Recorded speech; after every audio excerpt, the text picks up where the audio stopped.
Bonjour, Baptiste Desbucois, INRAE. Je travaille avec Frédéric Berger qui était censé faire cette présentation, mais il est malheureusement pas disponible. Ça fait un mois que je suis arrivé à INRAE, donc c'est ma première présentation, donc le baptême du feu.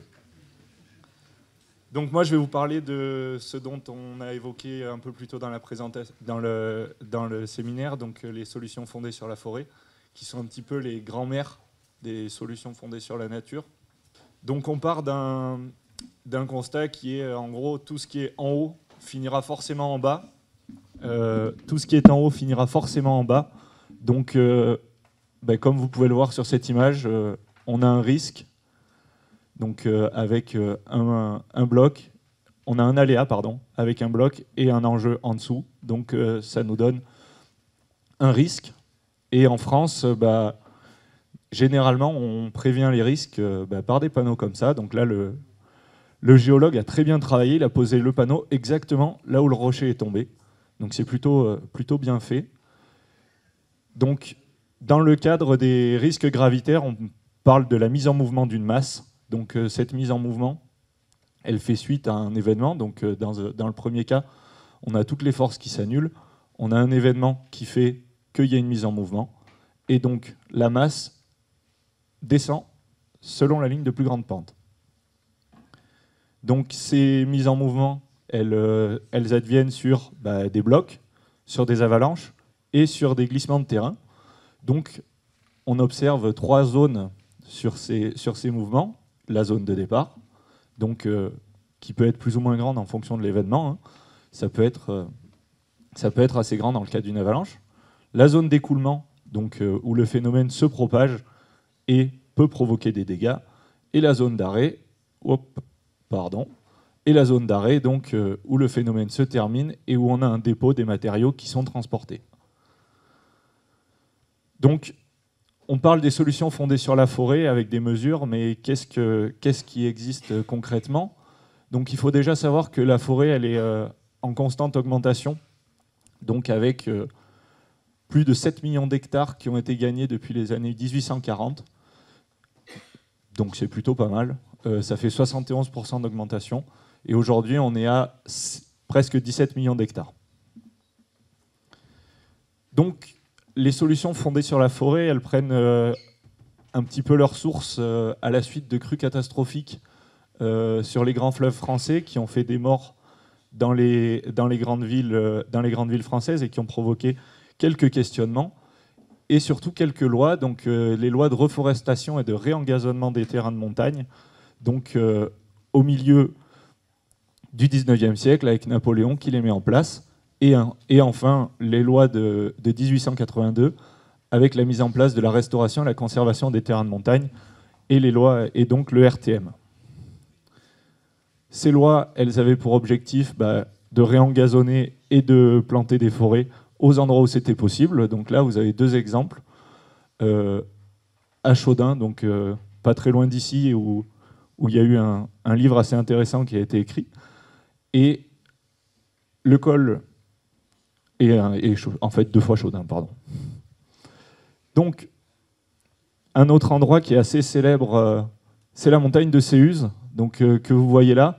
Comme l'a dit André tout à l'heure, des moutons, donc peu de végétation, peu d'engazonnement, et beaucoup de blocs qui descendent de la barre qui est là-haut, et avec un enjeu ici. Et donc, pour protéger, il y a eu des plantations de forêts qui ont été mises en place. Ces plantations de forêts, elles ont permis d'arrêter, on les voit toujours, les blocs, il y en a quand même qui tombent.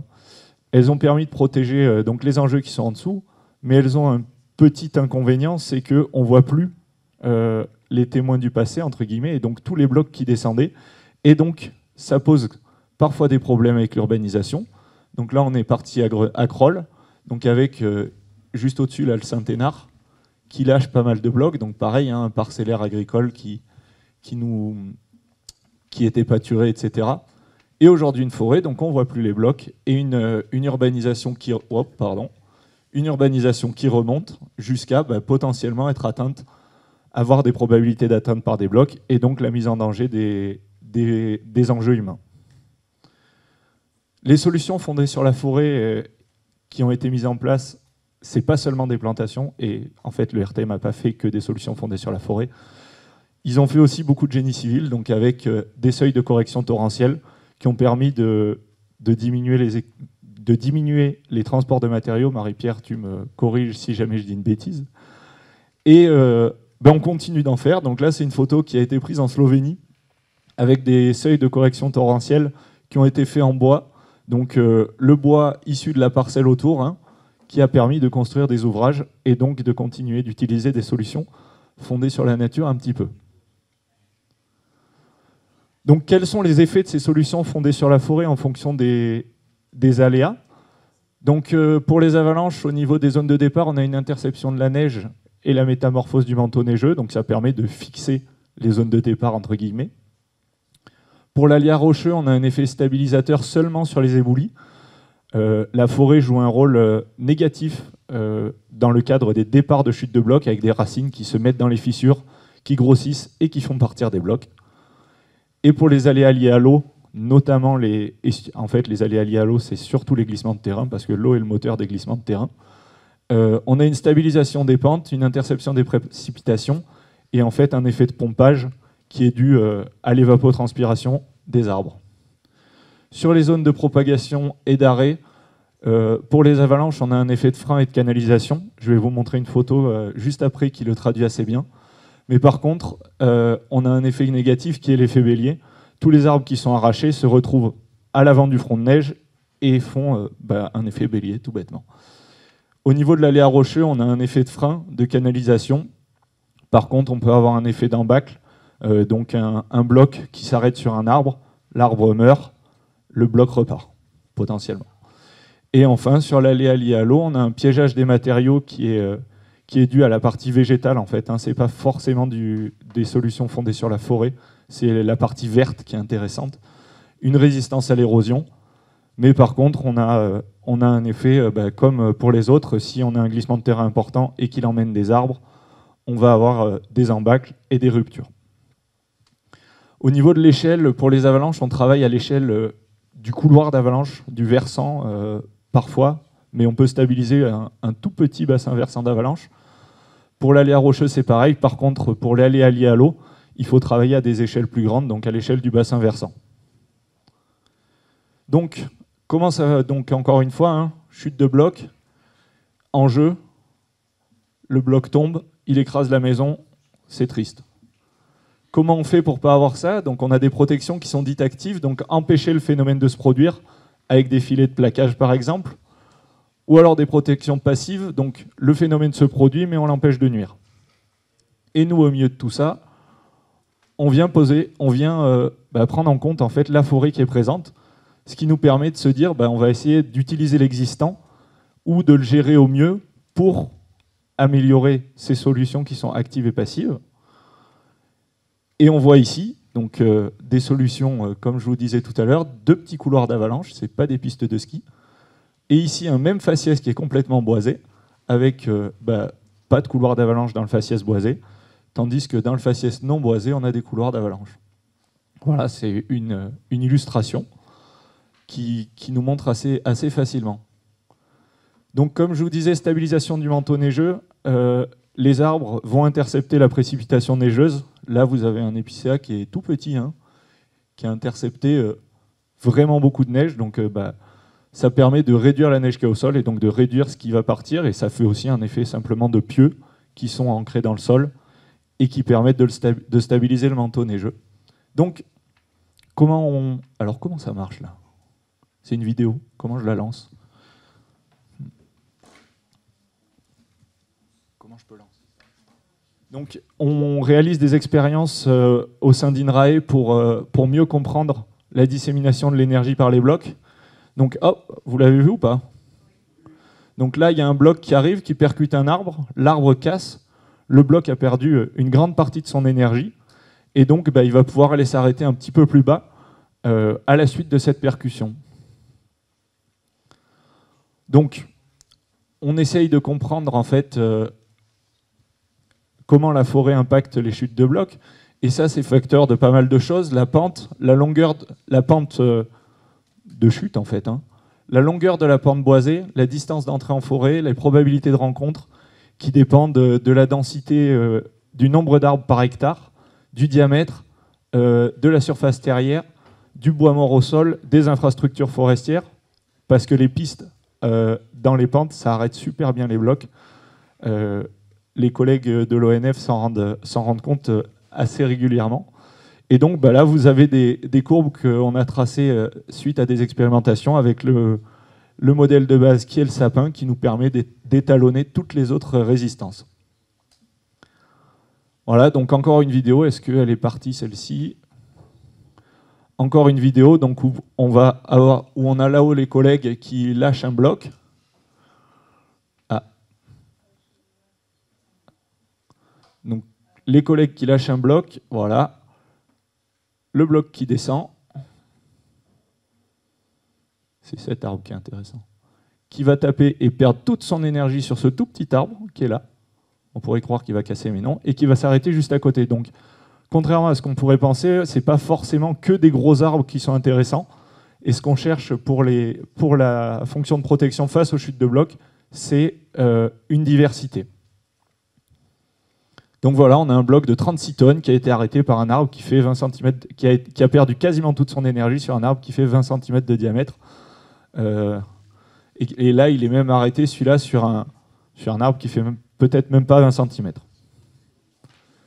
Donc, on fait aussi des travaux de simulation donc, qui nous permettent de déterminer où vont passer les blocs et comment ils vont passer pour pouvoir essayer de comprendre comment on peut avoir des forêts à fonction de protection face à la chute de blocs les plus efficaces possibles. Et donc là, vous avez l'utilisation des modèles pour déterminer les blocs qui partent et qui sont arrêtés par la forêt, en fait, parce que les blocs qui partent, c'est pas la fonction des simulations. Et donc, grâce à tous ces travaux, il y a des guides qui ont été édités. Donc, le guide de sylviculture de montagne Alpes du Nord, qui fonctionne à partir de l'Isère et toutes les Alpes qui est au nord de ça. D'autres guides sur le rôle de protection de la végétation et le guide de sylviculture Alpes du Sud. Ces guides, ils sont en train d'être retravaillés pour les forêts à fonction de protection. Et ils sont utilisables et en ligne, hein, je crois, sur Internet gratuitement. Ensuite, on peut se poser la question de la durée. Donc là, c'est un test qui a été effectué en Autriche, donc des arbres qui ont été mis au sol en travers de la pente. Donc 2012, je crois. Oui. J'ai plus. En gros, c'est 14 ans, c'est 93% de la perte. Mais il ne faut pas oublier que 93% de perte d'efficacité, mais on travaille avec quelque chose qui est vivant, quelque chose qui se régénère. On a enlevé des arbres, il y en a d'autres qui ont poussé, et donc on n'est pas en train d'évaluer seulement la fonction de protection de... Là, on est en train d'évaluer seulement la fonction de protection de cet ouvrage, mais en fait, au-dessus, on va pouvoir avoir de la régénération qui s'est implantée, et donc une fonction de protection qui continue. C'est vraiment important de garder en mémoire le fait qu'on travaille sur quelque chose de mobile et de pas fixe dans le temps. On n'est pas sur quelque chose de figé. Ça aussi, c'est une vidéo. On a des solutions fondées sur la forêt qui sont grises. Donc là, vous avez un filet par bloc, plomb, qui est ancré sur des arbres. Donc ça, c'est des recherches qui sont en cours. Et voilà, ça permet de se dire, on va peut-être pas déboiser le versant pour mettre des filets, on va peut-être s'appuyer sur l'existant. Et c'est aussi ça, l'alliage du génie civil avec le génie végétal qui peut être une solution fondée sur la nature. Nous, en forêt, on travaille sous contrainte. Donc, vous avez ici la carte sur l'arc alpin de la répartition du sapin. Donc, suite au réchauffement climatique. Donc, c'est assez inquiétant.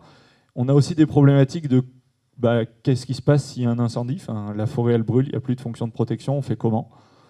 Et des perturbateurs, donc les crises scolites, etc. Donc, encore une fois, on travaille avec du vivant. Il y a des incertitudes, comme le disait André. Il faut expérimenter et voir ce qu'on peut faire au mieux. Donc là, le cas d'un sinistre en Italie, qui a détruit pas mal de forêts. Et ce qui est intéressant, c'est que sur les surfaces détruites, le coût de récupération de la fonction de protection, donc reboisement, enlèvement des bois, etc., c'est entre 4 et 600 000 euros l'hectare. Donc ça fait pas mal d'économies de se baser sur la forêt pour se protéger. Et il y a d'autres travaux qui ont été réalisés en Suisse qui estiment la valeur des forêts de la fonction de protection des forêts à 4 milliards de francs suisses. Il y a 72 millions de francs suisses qui sont consacrés à l'entretien de ces forêts.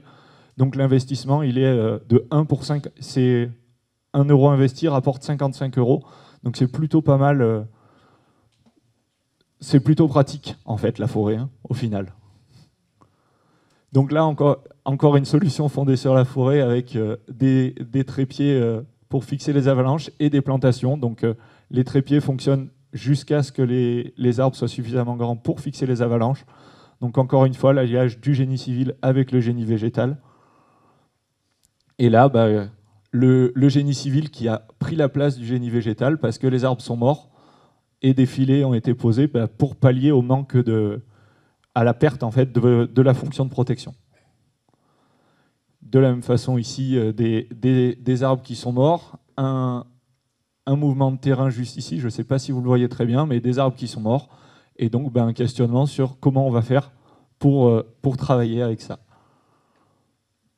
Les incendies qui sont de plus en plus récurrents, donc dans les zones alpines, peut-être, je ne sais pas trop encore ici, mais dans les Alpes de Haute-Provence, je sais que c'est des questions qui se posent. Mais par contre, il y a pas mal de sources d'incertitude, en plus du réchauffement climatique et tout ça, bien sûr, c'est que les connaissances, elles évoluent en permanence.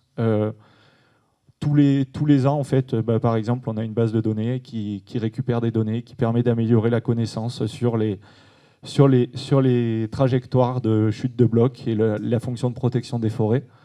Et on a aussi des parties prenantes qui sont nombreuses, souvent, dans les forêts, et des gestionnaires, des élus, des utilisateurs qui n'ont pas tous la même vision de la forêt. Et c'est aussi intéressant d'arriver à se mettre tous autour d'une table et de discuter, parce que si demain la forêt elle n'est plus là, on est tous embêtés.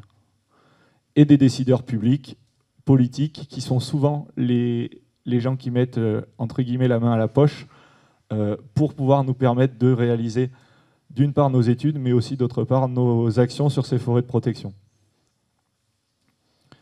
Les messages à retenir qu'on a notés, c'est que les solutions fondées sur la forêt, c'est un outil dans la boîte à outils de la prévention des risques. Ce n'est pas la solution miracle. Il y a des fois, on ne peut pas les utiliser parce que c'est trop complexe. C'est des protections qui sont malheureusement invisibles. Il y a un effet masque du couvert forestier, mais il y a, donc, comme je vous disais tout à l'heure, à CEUS, on ne voit pas les blocs qui bougent, et on se rend compte qu'on a perdu la fonction de protection le jour où il n'y a plus de forêt. Pas avant. Donc c'est aussi notre rôle, chercheur, de communiquer à ce sujet-là. On a une acquisition des connaissances qui est permanente, avec une valorisation qui est différée. Il y a notamment une application qui est Regard d'altitude, qui nous permet d'acquérir des connaissances sur les chutes de blocs, sur les trajectoires, etc. Mais bon, elles ne sont pas traitées en temps réel. On a des modèles qui sont disponibles. Il y en a beaucoup, Floppy, Rocky4 3D, Rocky4 2D, qui permettent de connaître les trajectoires, les fonctions de protection. Silvarock aussi, qui permet de connaître les forêts à fonction de protection face aux chutes de blocs. Mais il faut avoir un regard critique. On n'est pas absolu, c'est pas des baguettes magiques, encore une fois.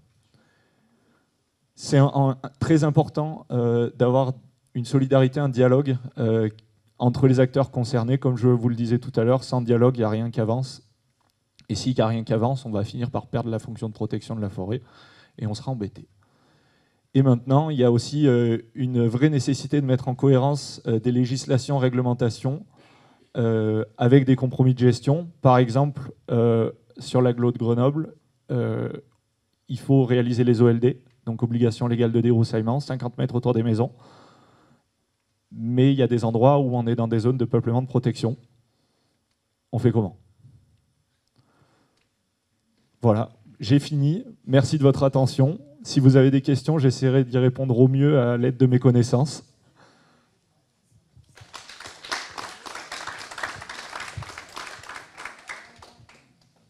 Est-ce qu'il y a des questions pour Baptiste?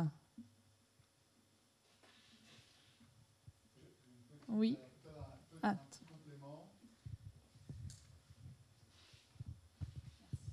Juste un petit complément, mais plutôt de curiosité, c'est que j'ai vu hier soir sur Arte, il y a un court-métrage sur Chaudin qui explique comment ce village a vendu son village pour émigrer en Algérie ou aux Amériques. Et donc, c'est assez sympa, je vous le recommande.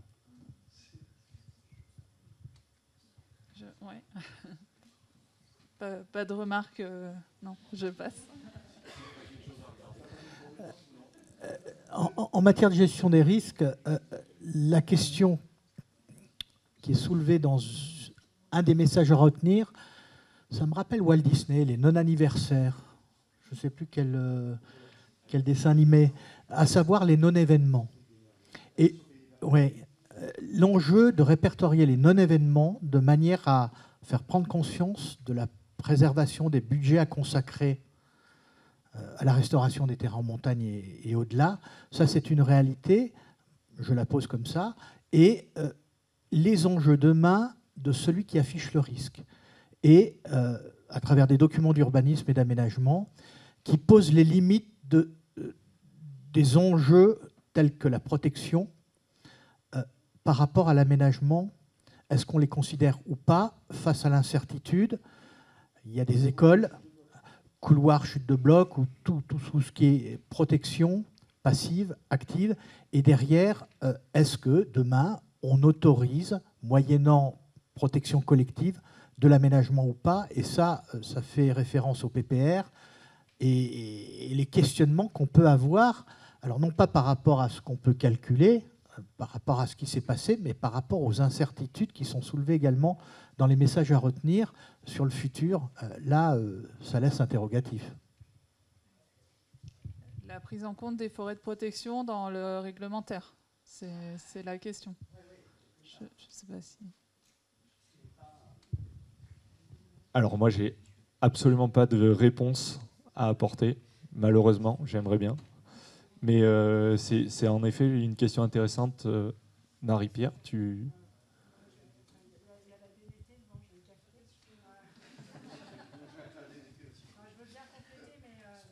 Tu compléteras Marie-Pierre, mais donc Mathieu Procop Mamère de l'été des Hautes-Alpes. Je sais que dans les PPR, on peut utiliser un outil qui s'appelle la zone verte, les zones de forêt à fonction de protection.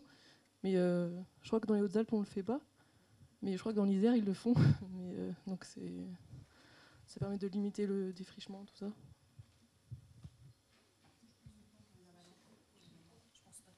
Quelqu'un souhaite compléter ou...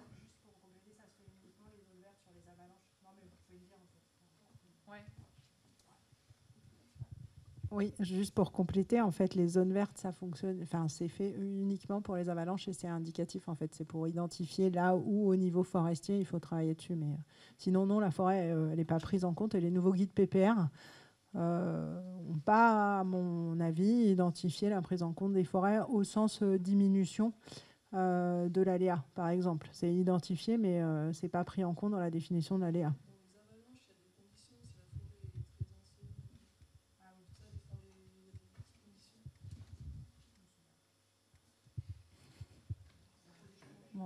Oui. Je ne peux pas m'empêcher d'amener un éclairage tant qu'ancien fonctionnaire aux affaires sur les PPR dans une autre vie. En fait, le principe c'est qu'on ne tient pas compte des éléments de protection pour faire le lien entre aléa et enjeu. Voilà. Donc la forêt de protection, ça va diminuer le risque, mais dans l'élaboration de la carte d'aléa,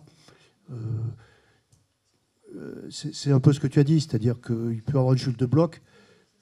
On a des exemples positifs, mais il peut y avoir un effet domino qui fait que le bloc va traverser toute la forêt, quoi. Voilà. Pour autant, ça ne veut pas dire que c'est inutile de faire des ouvrages de protection. Karine. Karine Pesser-Parne. C'est la même problématique aussi que la réduction du risque d'inondation derrière à l'aval des digues.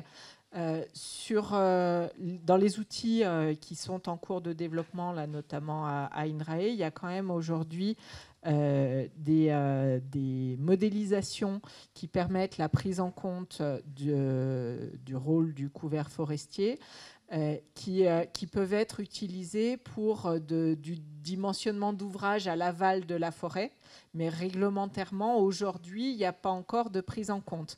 Ça fait peut-être partie des choses qu'on peut poser sur la table et amener dans la discussion.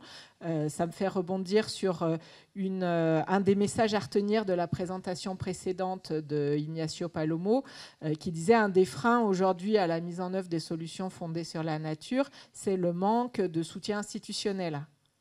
Bon, ben voilà, là je pense qu'on met un peu le doigt sur une de ces questions.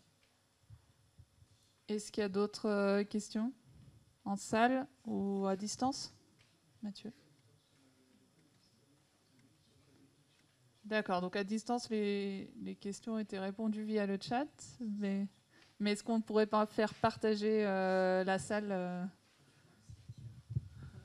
Alors les questions à distance, c'est des questions qui sont très techniques, auxquelles je n'apporterai que des réponses très très très incomplètes. Et donc, on prendra le temps d'y répondre par mail. Très bien. OK. Et bien, s'il n'y a plus de questions, on va terminer pour la session du matin. Ah si, pardon, je n'avais pas vu. Oui, bonjour, Valentin Lebidan. J'avais suivi avec Fred Berger, notamment il y avait eu 2 campagnes principales de tests en grandeur nature. On a vu les vidéos, il y a eu 2003, et puis je crois qu'il y a eu 10 ans plus tard. Est-ce que vous considérez que vous êtes arrivé à un niveau d'expérimentation qui vous permet de modéliser, ou est-ce que vous avez encore dans les cartons des essais expérimentaux ?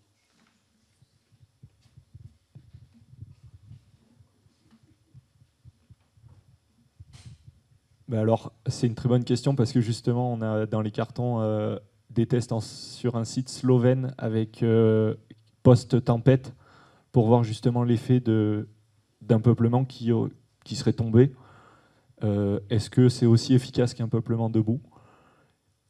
Donc oui, il y a encore des projets dans les cartons et les modélisations qu'on fait aujourd'hui sont avec l'aide de nos connaissances. Et les modélisations qu'on fera dans un an seront un petit peu plus évoluées parce que on aura mis plus de données dans notre base de données, parce qu'on aura compris quelque chose de plus. Mais chaque année, en fait, ça avance. Et c'est ce qu'on dit, hein, une valorisation qui est différée. C'est ça qu'on entend par la valorisation. Je peux peut-être compléter un tout petit peu aussi parce que je connais un peu les travaux de Fred aussi. Il y a des compléments de recherche en cours aujourd'hui sur l'impact de différents types d'attaques sur la forêt en termes de résistance de l'arbre. Dans ces attaques, il y a les parasites, les attaques de scolytes, la sécheresse et l'incendie. Donc il y a des manips à la fois sur site et en labo sur la résistance de l'arbre lui-même, selon, tu me contradiras peut-être, voilà, il y a plusieurs critères pour travailler sur la résistance des arbres. Il y a à la fois la résistance du tronc lui-même qui va casser ou pas. Il y a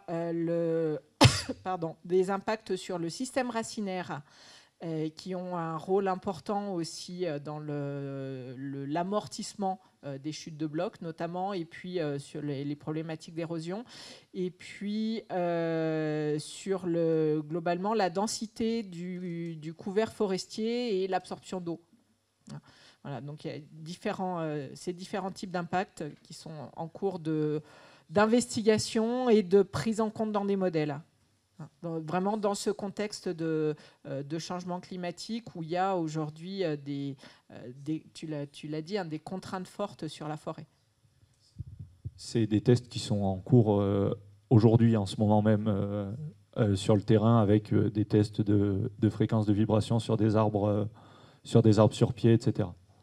Donc oui, on a encore pas mal de choses dans les cartons pour améliorer nos modèles.